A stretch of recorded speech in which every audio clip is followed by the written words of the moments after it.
आम्ही आज निघालोय स्कूलला, तर काय बाई नखराच वेगळा. शाळा भरून 2 दिवस झाले होते, तरीही माझ्या पिल्लूला शाळेत काही जावं वाटत नव्हतं. तर आज सुरुवात झाली दिवसाची ही आमच्या पिल्लूच्या चहापासून. तर आज तिने चहा केला होता. मी सांगेल तसे चहा केला होता आणि तिनेच तिचं खायला घेतली होती खारी आणि चहा. तिचं ती खायचं चालू होतं आणि माझं भाजी करायचं. तर ती भाजी करतानाही मला मदत करायला आली होती. मी बारीक करत होती, तर तीही बारीक करू लागत होती. माझ्या कोणत्याही कामात तिची मदत होत झाल्याशिवाय माझं काही काम पूर्ण होत नाही.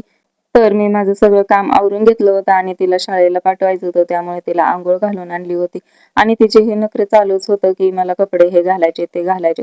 शेवटी तिने घातले आणि चल म्हटली मला रांगोळी काढायची ते शिकव. तर मी तिला ती शिकवत होते. शिकव म्हटले म्हणल्यावर तर म्हणलं चला आपण तिला शिकवूयात. तर तिला शिकवत होते, शिकवले आणि तर 5 मिनिटात हा अवतार करून घेतला. तिला कलर सापडले होते, तर तिने ते कलर अंगाला लावून घेतले. तर शाळेत जायचं म्हटल्यावरती म्हणलं चला कपडे चेंज करून घेऊया आणि मी तिच्या दप्तरची चेन बसवून देत होते. आम्हाला काही स्कूलला जावं वाटत नव्हतं, पण कसा कसा तरी मेकअप केला आणि आमची बॅग आमच्या मम्मानेच भरून दिली. मग काय आम्ही निघालो शाळेला. तिचा हा पहिला दिवस होता, त्यामुळे सगळी तयारी करून दिली आणि ती तिच्या पप्पासोबत गेली.